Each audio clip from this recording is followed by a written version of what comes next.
ஜனங்கள் நான் அளிக்கும் நன்மையினால் திருப்தி ஆவார்கள் என்று கர்த்தர் சொல்லுகிறார். எரேமியா 31 வசனம். புதிய ஆண்டை நம்ம துவங்கி இருக்கிறோம் இல்லைங்களா? ஆண்டவர் இந்த ஆண்டு நமக்கு ரொம்ப மகிழ்ச்சியினூட ஆண்டவர் வழி நடத்த போறார். இதுல எந்த விதமான சந்தேகமும் இல்லை. அதே நேரத்துல கர்த்தரிடம் இருந்து நாம் நிறைய நன்மைகளை பெற்றிருக்கிறோம். அப்ப ஆண்டவர் எனக்கு இது வேணும் அது வேணும் நம்ம கேட்கும்போது கர்த்தர் நமக்கு நிறைய கொடுத்திருக்கிறார்ல.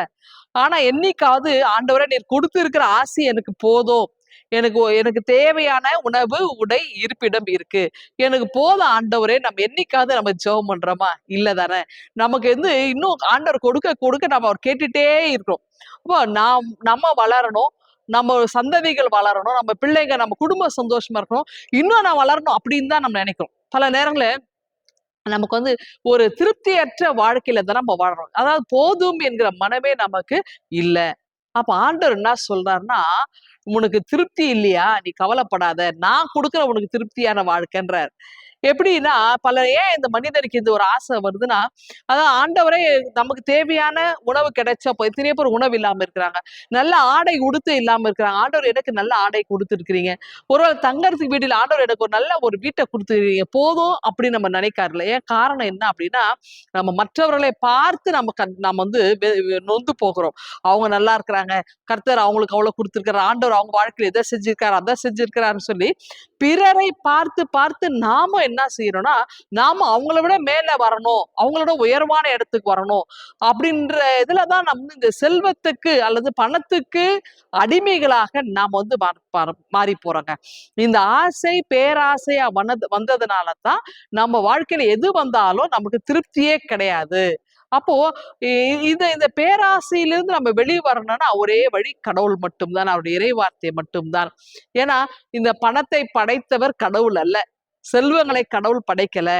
அப்போ கடவுள் படைத்தது மனிதனை, அவன் சந்தோஷமா இருக்க அது என்ன செய்யணுமோ அதை ஆண்டவர் செய்வார். அவருக்கு தெரியும் இல்லையா, அவருடைய பிள்ளைகளை பசிய விட மாட்டார். அந்த பிள்ளைகளுக்கு தேவையானதை ஆண்டவர் நிச்சயமாய் செய்வார். ஆனால் கடவுள் படைக்காத ஒன்று, மனிதன் படைத்த ஒன்றுக்கு மனிதன் மிகப்பெரிய ஒரு அதுக்கு தலை வணங்கி வாழும்போது, அதை தூக்கிட்டு மேல வச்சு வாழும்போதுதான் கடவுளுக்கு அது எதிரானதா இருக்கிறது.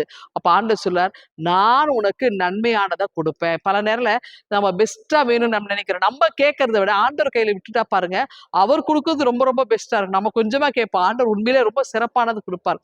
அப்ப அவர் சொல்றாரு, நான் உனக்கு நன்மையால் உன்னுடைய வாயை நான் திருப்தியாக்குவேன்றார். அப்ப நான் கொடுக்கிற நன்மையால் நீ நிரப்பப்படுவாய், அதுதான் உனக்கு நிறைவான மகிழ்ச்சி கிடைக்கும்ன்றார். அப்படி என்றால் ஆண்டவருடைய கரங்களை அர்ப்பணிப்போமா? ஆண்டவர்ல நமக்கு போதும் ஆண்டவரே, எனக்கு நான் நல்ல ஜீவனோடு இருக்கேன், அது போதும், நீ கொடுத்த இந்த ஆசையை நான் அனுபவிக்க எனக்கு ஆயுசு தாங்க. அதுதான் நம்மளுடைய ஜெபமா இருக்கணுமே தவிர இன்னும் வேணும் இன்னும் வேணும் நம்ம கேட்கறத நம்ம நிறுத்தி ஆண்டவருடைய கரங்களிலே கொடுத்திருக்கிறதற்காக பெற்றிருக்கிற நன்மைக்காய் நம்ம ஆண்டவர் நன்றி சொல்லணும், ஸ்தோத்திரம் சொல்லணும். அதுக்கப்புறம் ஆண்டவர் கிட்ட நம்ம கரங்களிலே நம்ம அர்ப்பணிக்கும் போது, நம்ம குடும்பத்தை அர்ப்பணிக்கும் போது கர்த்தர் என்ன தேவையோ அதை நமக்கு நிச்சயமாக செய்கிறவராக இருக்கிறார். நம்மை இந்த ஆண்டிலே நன்மையால் நம்மை திருப்தியாக்குகிறவராக இருக்கிறார். ஆண்டு கரங்களை நம்ம அர்ப்பணிப்போமா? இந்த சிந்தனையோடு இந்த நாளை துவங்குங்கள். ஆண்டவர் உங்களை ஆசீர்வதிப்பாராக. ஆமேன். எங்கள் அன்பின் ஆண்டவரே, எங்களை நீர் இந்த ஆண்டிலே நன்மையால் நிரப்ப போகிறீர், அதற்காக ஸ்தோத்திரிக்கிறோம். நீர் எங்களை ஆசீர்வதி மேசேஜ் ஜெபிக்கிறோம் நல்ல ஆண்டவரே. ஆமென்.